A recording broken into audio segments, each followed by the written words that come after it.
여러분이 예배 나올 때 어떤 생각을 하고 나오느냐. 오늘 이 얘기를 서두에 좀 하려고 합니다. 저는 예배에 나올 때 우리는 가장 기본적인 뭐예요? 준비를 하고 나와야 된다. 그냥 나오는 게 아니라 허겁지겁주의를 지키기 위해서 나오는 것이 아니라 아무 생각 없이 나와서도 안 되고 뭐예요? 준비를 해야 된다. 그래서 생각할 때 우리가 하나님 앞에 가게 되는 것이 예배인데 내가 하나님께 받을 것과 드릴 것이 있다. 이걸 생각하시라는 거예요. 가장 기본적인 거죠. 예배 순서가 다 대부분 드리는 것 그리고 말씀을 받잖아요. 그 안에서. 그러면서 예배를 준비하는 거예요. 그래서 교회 일을 하게 되는 분들이 있어요. 그러면 이분들은 자이든 타이든 어쨌든 간에 하나님께 드릴 것을 준비하게 되는 것이죠. 예를 들어서 찬양 같은 거. 이게 축복인 줄 아시기 바랍니다. 이거 정말 축복받는 거예요. 그리고 또 여러분 뭘 준비하세요? 기도를 준비하죠. 헌금을 준비하죠. 다과 같은 것도 준비하죠. 다 미리 준비하는 거예요. 근데 제가 권면하자면 그런 준비를 할 때 항상 기도도 드리라는 거예요. 그냥 맹목적으로 하지 말고. 그때 벌써 예배 전에 성령님께서 역사에서 은혜 받는 자리가 될 줄로 믿습니다. 그러니까 교회 주일날 나온다 할 때는 항상 모든 걸 집에서 준비하고 나오는 게 사실은 원칙이에요. 그래야지 마음이 조급하지 않아. 받을 준비만 하는 거니까. 또 한 가지. 우리가 지난주부터 연속해서 얘기하는 건데 하나님이 가장 기뻐하시는 것이 무엇일까 생각하고 나오셔야 돼요. 내가 드린다 하고 나오는 생각을 하고 있는 분이라면 최소한 그분이 뭘 가장 좋아할까? 이거 생각해 봐야 되는 거 아니에요. 자, 그럼 여러분 생각해 보세요. 하나님이 가장 받기를 원하시는 게 뭘까? 내가 어떤 선물을 드리면 가장 좋아할까? 힌트를 드리자면 이때는요 하나님을 그냥 인격체라고 생각하면 돼요. 사람이에요. 사람. 뭘 가장 좋아하실까? 예를 들어서 제가 자주 얘기하지만 우리 애들한테 나는 뭘 가장 받고 싶어 하겠어요? 부모로서. 요새는 우리 아들한테 항상 감사합니다 참 자주 해라 그 얘기해요. 아빠는 그 얘기 듣고 싶다. 또 우리 딸한테는 뭐냐면 내가 요새 제일 기뻐하는 거는 얘가 카톡 보내줄 때. 카톡에 뭐 온갖 그림이 다 있잖아요. 그런 거 보내주면 나는 그때 마음이 너무 기뻐.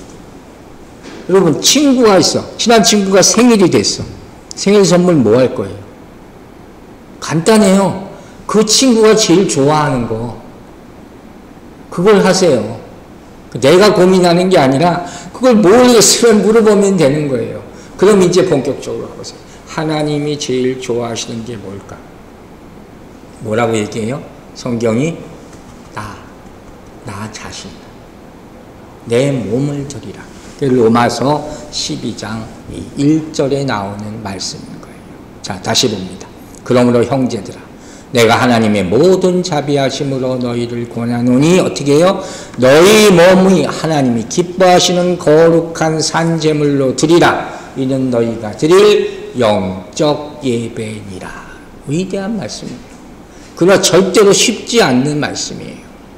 지난주에 하나님이 원하시는 것을 드리는 방법에 대해서 얘기했어요. 어떻게 했어요? 한마디로 제목이 뭐였죠? All in, 다 바치라는 거예요.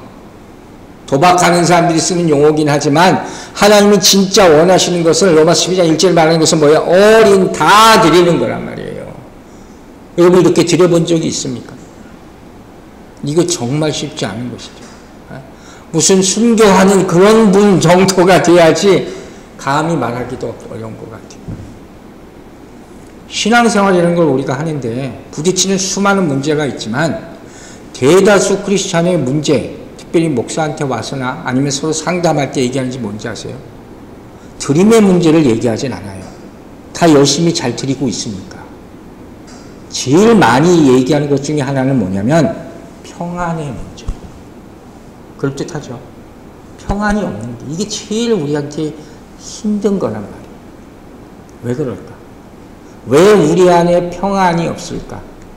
성경이 이렇게 답해주고 있어요. 자, 요한복음 14장 27절 봅시다. 평안을 너희에게 끼치노니 곧 나의 평안을 너희에게 주노라. 받았습니까? 내가 너희에게 주는 것은 그 다음에 뭐라고 했어요? 세상이 주는 것과 같지 아니하니라. 너희는 마음에 근심하지도 말고 두려워하지도 말라. 아멘이십니까? 정말 귀한 말씀이에요. 이게 진리인 게 뭐냐면 하나님은 우리에게 평안을 주셨어요. 그러니까 우리가 이런 말씀 들으면 아멘 자주 하고 받았습니다 하잖아요. 근데 왜 계속 평안이 없냔 말이에요. 그 이유가 다음에 있어요.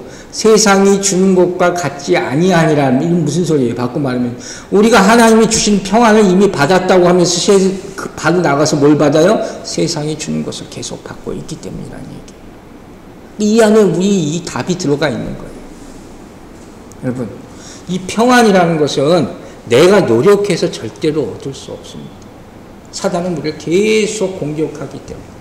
그럼 어떻게 해서만 얻을 수 있느냐? 단 하나, 하나님과 나 사이의 관계. 이걸 통해서만 얻어질 수 있는 거예요. 내가 노력한다고 해서 내 마음에 평안이 오지 않는다는 거예요. 이걸 생각해 보세요. 저는 이게 딱 생각났어요. 어렸을 때 내가 가장 편했을 때가 언젠가 어머니 품에 안겨 있을 때. 그렇죠? 그때가 사실 가장 안전하고 편안할 때란 말이에요. 이걸 성경에서는 뭐라고 연합이라고 얘기하는 거예요. 예수 그리스도와 하나 되는 거예요. 그럼 이 연합이라는 것은 내 심령 안에서 언제 이루어져요? 기도 가운데예요. 다른 방법이 아니라 주님과 기도하는 가운데 이 기도를 통해서 우리에게 평안이 오는 거예요. 근데 문제는 우리가 삶이 바쁘다 보니까 항상 이런 절대적인 주님과 나의 침묵의 대화 시간을 갖지 못하는 경우가 많단 말이에요. 항상 뭘 해야 되고 항상 뭘 들어야 되고 항상 봐야 되고 요새 젊은 사람들 항상 뭘 보면서 뭘 해야 돼. 안 그러면 더 불안해한단 말이에요. 그 주님과의 기도의 시간은 점점 짧아질 수밖에 없고 또 그게 어떻게 해요? 디테일도 없는 것이고 정말 간절함도 없는 거예요. 근데 이렇게 점점 될 수밖에 없는 이유는 또 하나 성경이 얘기하는 걸 뭐라고 하냐면 결정적인 이유가 뭐냐면 그 사람 안에 하나님의 영이 역사하지 않기 때문이라는 거예요. 성령이 없기 때문이다. 이 얘기를 분명히 제가 하는 게 아니라 로마서 8장 15절에서 말하고 있어요. 바울이 얘기합니다. 로마서 8장 15절. 너희는 다시 무서워하는 종의 영을 받지 아니하고 이게 불안해하게 만드는 거예요. 양자의 영이 뭐예요? 성령이란 말이에요. 우리가 아빠 아버지라 부르짖느니라. 아까 이진이가 이거 보고 아빠가 여기 나왔어 그러고 좋아요. 우리가 하나님께 부르짖을 수 있는 이유는 오로지 하나 뭐예요? 성령이 역사하기 때문이에요. 그렇지 않으면 할 수 없단 말이에요. 그러니까 성령의 도우심으로 말미암아 주님을 만날 때 그때 비로소 여러분 마음에 평안이 옴을 믿으시기 바랍니다. 자, 그게 바로 로마서 8장 26절의 말씀이에요. 자, 로마서 8장 26절 보세요. 이와 같이 성령도 우리의 연약함을 도우시나니 우리는 마땅히 기도할 바를 알지 못하나 오직 성령이 말할 수 없는 탄식으로 우리를 위하여 친히 간구하시니라. 아멘. 우리는 사실 기도할 줄 몰라요. 여러분이 기도한다는 것 자체가 떨리고 두렵고 힘든 이유는 성령으로 하지 않기 때문에 성령이 그렇게 해서 얘기하고 있다는 거예요. 그러니까 온전히 성령의 도움을 간절히 구하시기 바랍니다. 이건 너무 심플한 거예요. 그러나 절대적인 힘이 되는 것이라.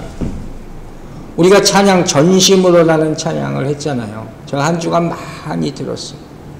가사가 어떻게 해요? 주님 손에 맡겨드리리 나의 삶. 여러분 우리의 삶을 진정으로 주님께 맡겨드리기를 간절히 축원합니다. 그러니까 어떻게 돼요? 주의 손이 나를 붙드네. 순서를 잘 보세요. 오늘 그 순서를 계속 얘기해요. 내가 주님께 맡겨드려. 그때 주님이 내 삶을 책임져 주실 줄로 믿으시기 바랍니다. 그걸 놓칠 때 평안이 이루어질 수 없는 거예요. 제가 아주 중요한 질문을 하나 드릴게요. 여러분, 하나님과 인간 사이에 우리가 화평하지 않았다 그랬잖아요. 예수 그리스도께서 화평이 되신다 그랬잖아요. 그럼 성경을 창세기부터 이렇게 볼 때 하나님과 인간과의 갈등이 가장 먼저 나타난, 가장 크게 나타난 장소가 어딜까요? 힌트, 창세기. 하나님과 인간 사이에 가장 컨플릭이 심하게 나타난 장소가 어디냐? 그게 제사의 장소예요. 이게 엄청난 문제인 거예요. 그걸 창세기 4장이 보여줘요. 자, 창세기 4장 6절. 여러분 잘 아시는 내용이에요. 여호와께서 가인에게 이르시되 내가 분하여 하면 어찌 됨이냐? 안색이 변하면 어찌 됨이냐? 하나님 앞에 화내고 있는 거예요. 지금 가인이 예배 제사의 자리에 나와서 말도 안 되는 짓을 하고 있는 거예요. 내가 선을 행하면 어찌 낯을 들지 못하겠느냐? 선을 행하지 아니하면 죄가 문에 엎드려 있느니라. 죄가 너희를 원하나 너희는 죄를 다스릴지니라. 아시죠? 이 스토리 너무 잘 아시죠? 가인이 잘못된 제사를 드렸잖아요. 그리고 하나님이 아벨의 제사만 받잖아요. 가인이 시기 질투에 화를 내잖아요. 하나님 앞에 나오니까 이러는 거예요. 네가 뭘 잘했다고 지금 내 앞에서 화를 내니? 기가 막힌 일이죠. 근데 이 결과로 말미암아 어떻게 돼요? 가인이 동생 아벨을 쳐 죽였다는 거죠. 끔찍한 최초의 살인이 일어나잖아요. 그리고 더 안타까운 게 본문에 안 올렸지만 창세기 4장 16절에 이렇게 나와요. 가인이 여호와로부터 떠났다. 완전히 떠났다. 에덴 동편으로 떠났다. 그리고 이게 얼마나 큰 일인지 아세요? 온전히 예배드리지 못한 결과가 하나님으로부터 떠나게 되는 결과를 가져오게 됩니다. 이 정말 가슴 아픈 사건인 거. 또 한 가지, 지난주에 얘기를 잠깐 했죠. 우리가 하나님께 드린다는 것은 뭘 드려야 되냐? 우리의 우상을 바치라. 아브라함의 얘기를 들었어요. 아브라함이 우상이 될 수 있는 게 뭐예요? 자식 이삭이. 모든 사람에게 이런 우상이 있어요. 그러면서 우리가 잊지 말아야 할 한 가지 사실을 얘기했어요. 우리가 능력을 구할 때 그 능력을 어떻게 받을 수 있나를 생각하고 구하라는 거예요. 어떻게 받아요? 하나님께 드릴 때 받으심을 믿으시기 바랍니다. 하나님께 먼저 드리라는 거예요. 그만큼 받는다는 거예요. 그게 원리예요. 창세기 12장과 22장을 묵상하라고 제가 여러분의 주중에 말씀드렸죠. 왜? 이게 너무 중요한 말씀이기 때문에. 창세기 12장에서 하나님께서 아브라함에게 나타나셔서 뭐라고 그래요? 떠나라. 그죠? 본토 친척 아비의 집을 떠나라 하는 약속이 주어진 동시에 뭐가 주어져요? 하나님이 복 주시겠다는 약속이 주어져요. 떠나라고만 하지 않으셨어요. 내 민족을 너를 통해서 축복한다, 복 주리라 약속하셨다면 이걸 절대로 잊지 말라면 창세기 12장 2절 보세요. 내가 너로 큰 민족을 이루고 내게 복을 주어 내 이름을 창대하게 하려니 너는 복의 근원이 될지라. 아브라함이 복의 근원이 된다는 유명한 말씀이에요. 그러면서 창세기 22장 보세요. 22장 1절. 그 일 후에 세월이 지났죠. 하나님이 아브라함을 어떻게 했어요? 시험하시려고 그를 부르시되 아브라함아 하시니 그가 이르되 내가 여기 있나이다. 이삭을 바치기 직전에 어마어마한 지금 순간이란 말이에요. 근데 뭐라 그랬어요? 아브라함을 시험하시려고. 무슨 시험일까요? 무슨 시험을 할까요? 얘가 이삭을 바칠까 말까? 그게 아니에요. 저도 그건 줄 알았어요. 그게 아니고 제가 앞에 얘기했잖아요. 약속. 약속을 기억하고 있나. 그게 중요한 거예요. 우리가 죽을 때까지 무조건 붙잡을 건 말씀밖에 없어요. 이게 약속이에요. 이게 있으면 내가 드리는 거 말고 이거 아무 문제가 되는 게 아니에요. 그죠? 이 약속을 붙잡고 있나, 기억하고 있나, 복 준다 그랬는데 지금 얘가 무슨 생각하고 있나, 이걸, 여기 순종하잖아요? 그리고 와서 뭐라 그래요? 이제 됐다가 나오는 거예요. 그때부터 아브라함이 믿음의 사람이라고 성경. 그 전까지는 우리랑 똑같아요. 우리보다 더 못할 수도 있어. 온갖 나쁜 짓 다 하잖아요. 자, 보세요. 로마서 12장. 왜 유명한 챕터냐? 그러므로라는 접속사로 시작해요. 즉, 이 말은 12장 전에 1장부터 11장까지의 말씀의 결과, 그러므로가 12장부터 나온다는 얘기예요. 그 11장까지는 교리고 12장부터 삶의 적용이거든요. 바울은 항상 이런 식으로 글을 써요. 그럼 1장부터 11장까지 내용은 뭐냐? 구원이에요. 로마서는 구원에 대한 책임이 분명한 거예요. 구원은 율법이나 행위로 이루어지는 것이 아니고 어떻게 해요? 절대로 전적인 하나님의 은혜로 이루어집니다. 믿으시면 아멘 하시기 바랍니다. 자, 전적인 하나님의 은혜로 이루어지는 게 구원이에요.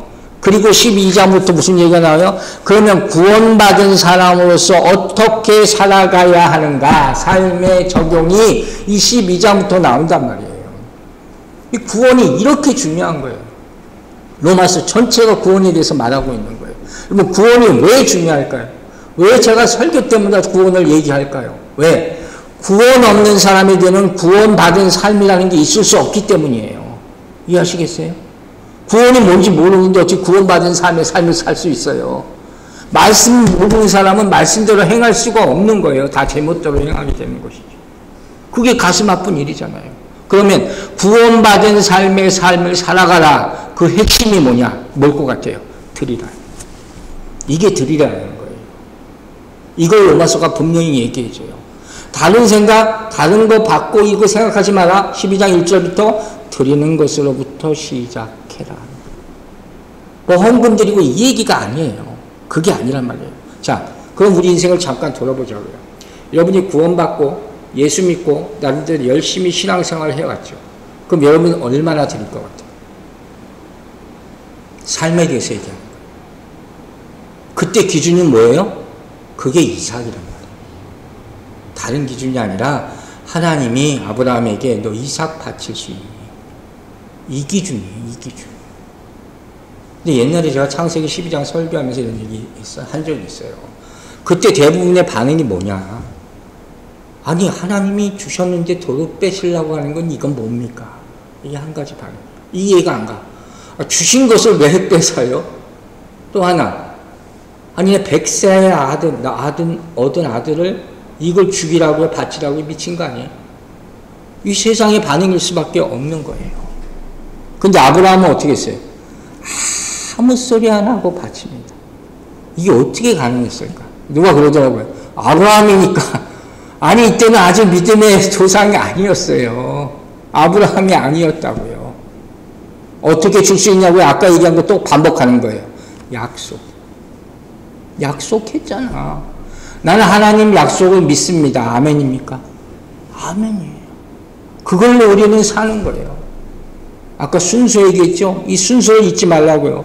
하나님은 무조건 우리한테 너 바쳐 이렇게 하지 않으세요. 이미 먼저 약속을 주셨단 말이에요.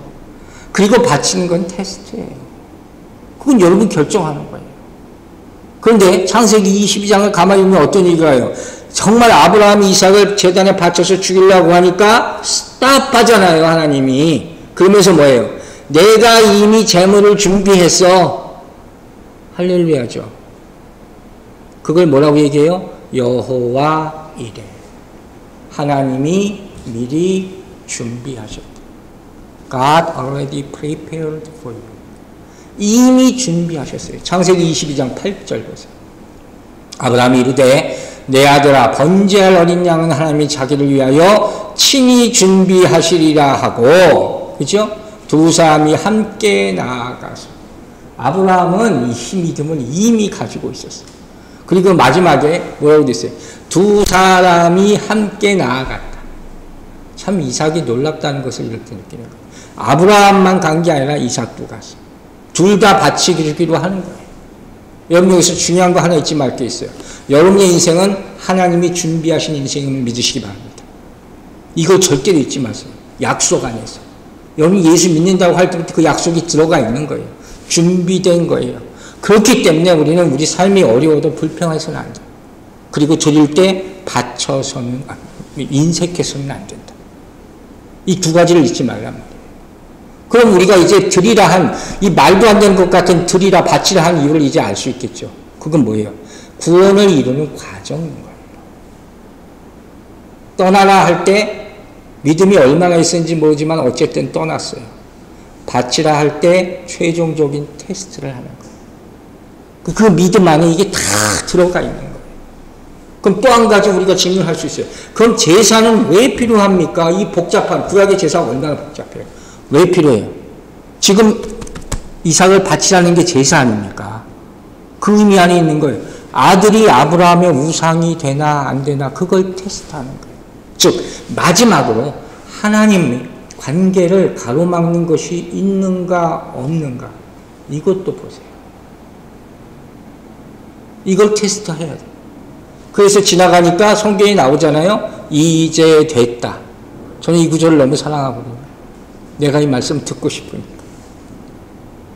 근데 이 하나님과의 관계를 막을 수 있는 것 가장 큰 게 뭐냐? 우상이든 자식이든 뭐든 간에 이걸 버릴 수 있어야 된다. 우리 모두에게는 이삭이 있어요. 그래서 우리에게 필요한 구절이 있어요. 자, 요한복음이에요. 요한복음 12장 24절.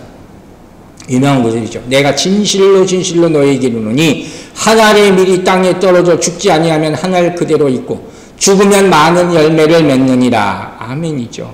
그러나 사실 개인적으로 받아들이기는 쉽지 않은 말씀이에요. 여러분이 한 알의 씨앗이에요. 내 우상이 한 알의 씨앗이란 말이에요.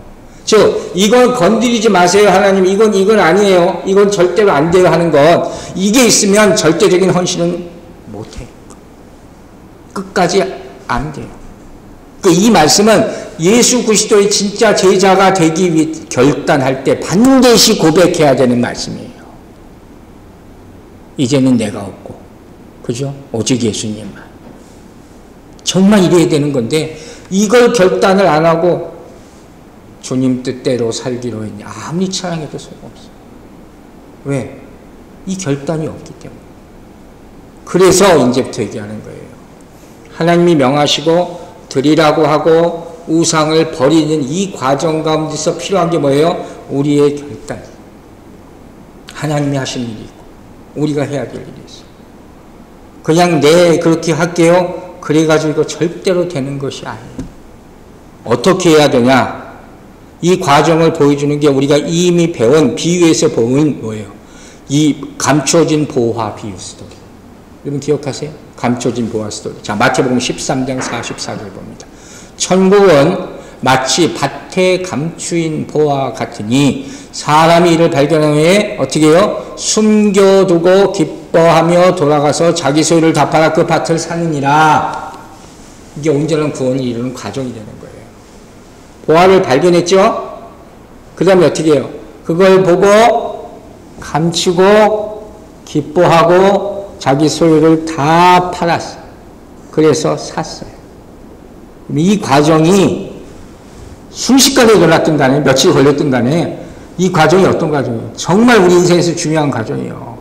그 긴박감과 긴장감과 분별이 필요하죠. 이게 정말 보화인가? 천국이 나에게 정말 보화되나? 기쁨이 있어야 되죠. 억지로 하면 안 되니까. 믿음이 있어야 되죠. 그리고 마지막으로 결단해야 되는 거예요. 먼저 이 비유 다시 봅니다만 여기서 예수님이 말씀하시고자 하는 핵심은 뭐예요? 보화가 아니에요. 잘 드세요. 여기서 말의 핵심은 보화가 아니고 하나님이 시키시는 일, 바치라, 사라 이런 말씀을 하실 때 이걸 내가 결정해야 되잖아요. 이걸 결정함에 있어서 중요한 영적인 원칙을 주는 거예요. 누가 과연 할 수 있냐? 그것도 가르쳐 주는 거예요. 자, 무슨 얘기냐? 보세요. 우리 인간은 한계가 있잖아요. 우리가 볼 수 있는 것이 있고 볼 수 없는 게 있단 말이에요. 근데 볼 수 없는 건 영의 세계가 더 크다는 거예요.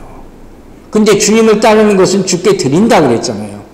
그래서 우리가 아무리 드린다고 해도 뭘 드릴 수 있어요? 우리가 가지고 있는 작은 것밖에 안 된단 말이에요. 그럼 생각해 보세요. 우리는 주님으로부터 뭘 받아요? 우리가 드리는 눈에 보이는 작은 것을 드린다고 쳐요. 하나님 우리에게 뭘 주세요? 그 이상의 훨씬 이상의 것을 주시지. 믿음을 주시지. 은혜를 주시지. 성령을 주시지. 그리고 영생을 주시면 믿으시기 바랍니다.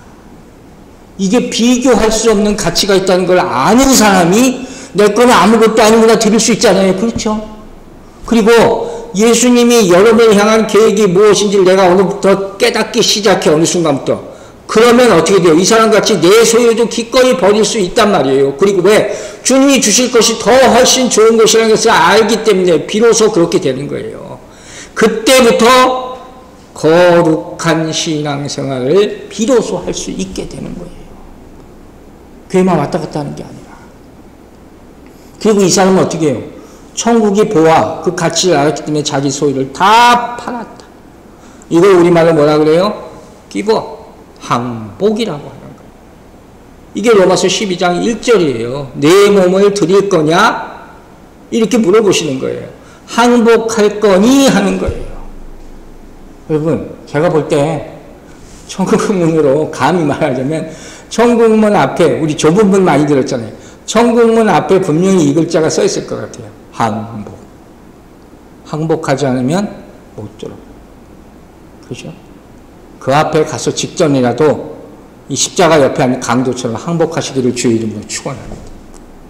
반드시 필요한 거예요. 그런데 결단을 이렇게 하는 건데 그러면 결단이 쉽게 되느냐? 쉽게 안 돼요. 그 결단을 하기 위해서 우리에게 요구하는 또 하나가 있어요. 그걸 뭐라 그러냐? 우리가 변해야 한다. 로마서 12장 2절이에요. 자, 2절로 넘어가요. 너희는 이 세를 본받지 말고 마음을 새롭게 함으로 변화를 받아 하나님의 선하시고 기뻐하시고 온전하신 뜻이 무엇인지 분별하도록 하라. 정말 귀한 말씀입니다. 오늘은 변화에 대해서 추출 마칠게요.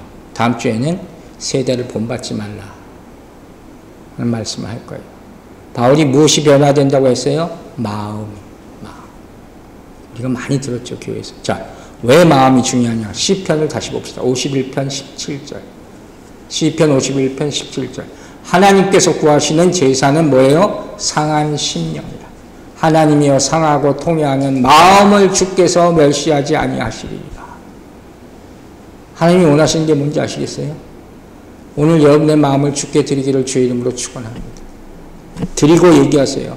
내 마음을 변화시켜 주세요. 나는 못합니다. 이거 하나님이 하시는 거예요.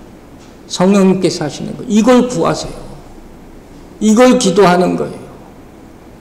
오늘 하나님 앞에 나오셔서 여러분 마음이 지금 어디 있습니까? 진짜 하나님 앞에 나와서 하나님 만난 사람은 중간에 딴 마음을 절대로 먹을 수가 없는 거예요. 그래서 드린다, 마음을 드린다는 것은 어떻게 해요? 내 마음이 하나님께 항복했습니다. 다윗이 하나님 마음에 합당하지 않은 말 여러 번 했잖아요. 그게 무슨 얘기라고 그랬어요? A man after man's own heart. 하나님 마음과 똑같은 마음을 가졌다는 거예요. 어떻게 하면 우리가 하나님 마음과 똑같은 마음을 감히 가질 수가 있습니까? 항복하면 돼요. 항복하면 돼요. 이게 신앙에서 정말 중요한 거예요. 그런데 이렇게 하나님께 드린다고 말할 때 어떻게 드려야 되냐? 자원하는 마음. 억지로 하는 게 아니에요. 목사님이 하느니까 오늘 한번 해볼까? 억지로 막 내가 얻어 마셔가지고 도저히 안 되겠어 하는 게 아니라 자원하는 심령. 스스로 하는 거예요. 이거 예를, 재밌는 예를 제가 하나 드릴게요. 우리 이 집 사는데 아랫집에 사는 분이 개를 키워요, 개. 개를 키우는 게 조그만 개예요. 근데 이분이 이제 산책을 하는, 아주머니가 산책하는 걸 내가 가끔 보게 돼. 근데 한 가지 발견한 게 있어요. 이 개가 끈을 안 묶고 다녀. 원래 그거 안 되는 거 아니에요? 나는 뭐 개를 안 키워봐서 잘 모르겠는데. 끈을 안 묶고 산책하면 안 되기로 되는 거 법적으로 알고 있어요. 근데 또 하나 발견한 건 뭐냐면, 그리고 돌아다니는데도 개가 딴 데로 안 가. 도망을 안 치더라고. 그래서 희한한 훈련이 잘 됐는가 보다. 근데 어느 날 그 아주머니하고 내가 만나게 됐어요. 내려가서 만나게 됐는데 그 분이 이런 얘기, 강아지를 그때 부르고 있는 거예요. 강아지 이름이 뭔지 아세요? 효리야, 효리야. 가수 이효리. 근데 효리야, 효리야. 그래서 무슨 이름이 희한하게 졌다 그러는데 가만히 생각해보니까 이효리 따서 효리. 효리야, 효리야 하니까 강아지가 자꾸 우는 거야. 그따고 보고. 옆에 가는 것 같다고 다시 또 오고 하는 거예요. 그러면서 설명해 주라고 이제 끈이 필요 없다는 거야. 근데 거기서 무슨 얘기를 하겠어? 여러분, 제가 이 큰 교훈을 얻었어요. 우리는 뭐예요? 예수 그리스도의 종이죠. 종 노예는 목에 사슬을 해서 끌고 다녀. 우리는 어떤 종이에요? 진짜 종은 절대로 주인을 떠나지 않는답니다. 어떻게 섬겨요? 자원하는 마음, 기쁨으로 섬기는 거예요. 우리가 그런 종이 되기를 주의 이름으로 축원합니다. 이게 진짜 축복받은 삶이에요. 제가 이런 얘기 잘 거의 안 하다시피 하는데 제가 헌신하게 된 이유 한 가지를 얘기할게요. 제가 미국 와서 신학교 다니게 됐잖아요. 그 전에 한국에서 의과대학을 다녔단 말이에요. 의사가 된다는 건 뭐 세상적으로는 다 정말 성공한, 누구나 다 보장된 길 아닙니까? 그런데 어느 순간부터 자꾸 자꾸 내 장래가 행복하다는 생각이 들지 않는 거예요. 그래서 어느 분의 인도로 기도원도 다녀보고 기도하기 시작한 거예요. 하나님 앞에 기도하기 시작했는데 어느 날 제가 이런 기도를 합니다. 하나님, 당신이 정말 하나님이라면 내 앞에 한번 나타나 보세요. 근데 그때쯤부터 자꾸 사람들이 그러거든. 나보고 목사 될 거라고 이 얘기를 몇 번 했잖아요. 근데 기도를 하기 시작했어요. 하나님 진짜면 나 앞에 나타나서 얘기를 해주고 무언가 나를 납득시켜 보세요. 그때도 교회 다녔죠. 계속 어렸을 때부터 다녔으니까. 나를 좀 납득시켜 주세요. 결국 어떻게 했어요? 나타났어요? 안 나타났어요? 나타났다 그랬잖아요. 나타나셨는데 나를 납득시키신 게 아니라 나를 항복시키셨어요. 그래서 내가 얘기했잖아요. 아무 소리 못했다고. 그게 그거예요. 나를 좀 설득해 주셔서 내가 주의 종이 되든 뭘 하든 하게 만들어 나를 설득시켜 주세요. 그게 아니니까 완전히 나를 항복시켰다니까. 근데 그거를 목사 되는 게 아니잖아요. 그리고 나서도 갈등이 있는 거예요. 드리는데 이거 쉬운 거 아니에요. 갈등이 있어. 어떤 갈등이냐면 장래에 대한 불안이 왜 없어요, 내가. 우리 집안에 목사가 아무도 없어. 난 어드바이스 구할 수 없어, 정말. 세상에 그렇게 목사가 많은데. 아니, 내가 목사가 되면 이거 어떻게 해야 되나? 얼마나 불안하고 두려움이 있었겠어요. 그것과 성경을 그때 정말 내가 많이 읽었거든요. 답을 찾으려고. 정말 그때 열심히 읽었어. 그때 발견한 게 하늘의 상급이래요. 장래해 주실 상급. 이걸 비교하게 될 수밖에 없는 거예요. 그 사이에 장래의 불안과 내가 장차받을 상급이 있다는데 이게 영적 갈등이 되는 거예요. 이게 정말 힘들 시간이었어요. 결국 이 길을 가기로 하고 미국을 오게 됐는데 세 가지 쟁점이 나를 힘들게 만든, 내가 결단해야 되는 세 가지 문제가 있었어요. 여러분 꼭 알아주셔야 돼요. 특히 젊은 사람들은 알아주셔야 돼요. 자, 첫째는 뭐냐면 뭐가 진리냐 아니었어요. 진리가 뭐냐? What is truth? 나냐 하나님이냐? 내 인생과 하나님을 따르는 인생 중 뭔가 지금 진짜인가? 그걸 내가 결정해야 됐어요. 나중에 하나님을 따르는 인생을 결정하였지만 진리. 두 번째는 뭐냐? knowledge, 지식이에요. 내가 가지고 있는 지식, 똑똑했다 그렇게 잡아있는데 그게 아니야. 내가 가지고 있는 지식과 하나님을 아는 지식, knowledge of God이라는 거. 그걸 비교해봐요. 뭐가 커요? 비교할 수 없지. 예? 진리, 지식. 세 번째가 뭐냐면 그때 믿음의 문제였어요. 내가 뭘 믿나? 나를 믿을 것인가? 하나님을 믿을 것인가? 나를 믿고 살아왔으니까. 대부분 다 그렇게 사니까. 그때 결국 하나님을 믿기로 한 거예요. 솔직히 저는 아브라함과 같은 그런 약속의 말씀을 듣고 미국 온 게 아니에요. 정말 강권적으로 끌려왔어요. 정말 뭐 부끄러운 이야기지만 어찌할 수가 없었어요. 왔어요. 그런데 신학교에 들어가서 공부를 시작한 후부터 제가 이런 얘기 한 적 있어요. 와, 내가 더 일찍 할 거야. 그 짧은 시간 안에 정말 진리와 지식과 믿음 한꺼번에 주셨어요. 그래서 저는 이런 얘기를 자주 해요. 하나님이 주실 때 한꺼번에 주신다. 단계지 있을 때도 있지만 한꺼번에 성령의 역사하는 거예요. 그리고 인생을 그분께 바치기로 그때 결정하게 되는 거예요. 이건 누구도 이해 못해요. 부모도 이해 못해요. 목회자들 자녀 가정들 다 그런 어려움과 아픔들이 있을 거예요. 이해 못해요. 제가 얼마 전에 밖에서 신부가 되려는 분을 어떻게 우연히 만나게 됐어요. 그래서 밖에 좀 돌아다니다 보니까 새로운 만남이 제가 참 많아서 하나님이 나를 또 깨우십니다. 근데 그분 또 그 얘기를 하더라고요. 신부가 되기 위해서 많은 공부를 하고 학교를 다니고 해야 되잖아요. 근데 나는 그거는 다 교황청이나 천주교는 돈이 많으니까 그거 다 해주는 줄 알았어요. 그게 아니래. 그걸 다 집에서 서포트를 해야 된대요.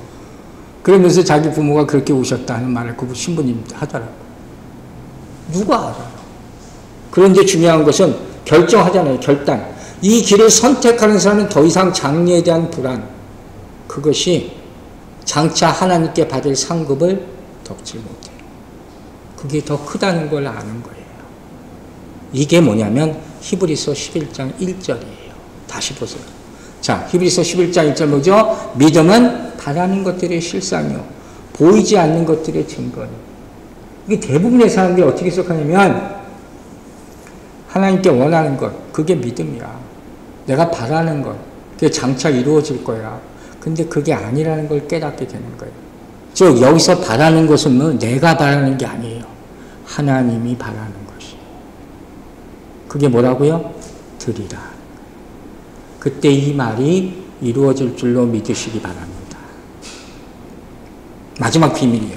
거룩한 산 제물로 드리라. 이 무슨 소리냐 설명하고 짧게 얘기하고만. 창세기 3장 여러분 잘 아시죠? 아담이 선악과를 먹고 하나님 낯을 피하여 동산 가지 사이에 나뭇가지 사이에 숨었어요. 하나님이 부르세요. 아담아 너 어디 있니? 그러니까 대답을 못하는 거예요. 이보다 더 하나님이 슬픈 그런 시츄에이션이 어디 있습니까? 그럼 아담이, 그 사랑받던 아담이 최초의 인류인데 왜 숨었을까? 왜 숨었어요? 하나님이 부르시는데 나 여기 있어야 나와야지. 왜 숨었을까? 자신이 죄를 지은 걸 아는 거야. 아니까 숨은 거예요. 부끄럽기 때문에. 이게 나뭇가지 거기 숨는다고 숨겨집니까? 여기서 거룩, 홀이라는 단어의 의미를 깨닫게 되는 거예요. 그럼 거룩이 뭐예요? 세상 모든 더러운 죄로부터 분리, 세퍼레이트 된 것. 그죠? 이게 거룩이에요. 그러니까 아담은 하나님으로부터 도망친 게 아니라 갈 수가 없는 거예요. 못 가, 부끄러우니까. 즉 거룩 앞에 나오면 내 모든 더러운 게 다 드러나기 때문에 정말로 부끄럽다. 그래서 제단 앞에 가는 게 어려운 거예요. 그런데 그렇기 때문에 우리가 예배 자리에 나가야 된다. 이게 예배의 의미예요. 진짜 의미. 내가 뭘 보기 위해서 가는 게 아니라 그랬잖아요. 내가 뭐 만다는 것은 멋있는 걸 보기 위해서가 아니라 어떻게 하기 위해서? 정말로 하나님 앞에 바쳐지기 위해서 가는 거예요. 그 내 죄를 깨닫고 회개하고 용서받기 위해서 가는 거죠. 여러분, 왜 가인과 아벨 이야기가 창세기 3장 다음에 4장에 나올까? 아까 얘기했잖아요. 3장에서 인류는 아담의 죄로 인해서 이제 에덴 동산에서 쫓겨났어. 하나님의 뜻이 아니었잖아요. 그럼 하나님의 뜻은 뭐예요? 다시 애들을 불러서 만나는 거예요. 그 통로가 뭐라고요? 제사예요. 그게 제사예요. 그래서 4장에 느닷없이가 아니라 가인과 아벨의 제사가 나오는 거예요. 그러니까 하나님은 어떻게 하면 회복될 수 있나 방법을 이미 알려주셨잖아요. 그런데 그런데 불구하고 가인은 자기 멋대로 제사 예배를 드린 거란 말이에요. 여러분, 우리 모든 예배가 우리의 죄를 회개하고 회복되는 통로가 되기를 주의 이름으로 축원합니다. 이걸 알아야 되는 거예요. 마지막으로 산제물이라고 했어요. 이건 뭐예요? 산제물의 의미. 짧게 얘기할게요. 산제물이라는 말은 뭐냐면 매일 헌신 예배를 드린다 이렇게 생각하시면 돼요. 매일. 왜? 지나간 것은 죽은 거예요. 어제 것은 끝난 거예요. 그러니까 이 예배가 예수 그리스도와 매일마다 나는 만난다, 연합한다가 되는 거예요. 즉 산제물로 드리라 하는 말은 제물로 매일매일 살아가라. 이해되십니까? 매일마다 제물로 살아간다. 이게 바로 유명한 나는 날마다 죽는다. 그래야지 살아날 수 있기 때문에. 내 삶의 목적과 의미가 모두 십자가와 함께 죽었다 하는 거예요.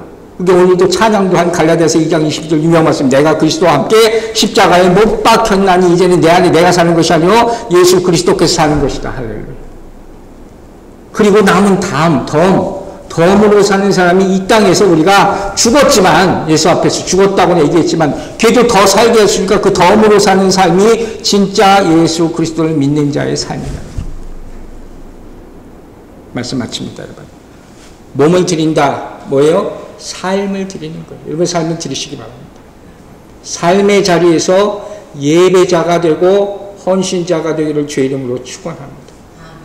그래서 오늘 예배 한 주간의 삶이 다 거룩한 산제물로 드려지는 그런 모습들이 나타나게 되기를 주의 이름으로 축원합니다. 기도하겠습니다. 아버지 하나님 감사합니다. 우리 몸을 거룩한 산제사로 드립니다. 받아주시옵소서. 우리 모든 죄를 용서해 주심을 믿고 드립니다. 새로 살아나게 하여 주실 줄로 믿습니다. 아버지, 우리 인생이 예배가 없으면 살 수 없음을 다시 한번 깨닫게 해주심을 감사드립니다.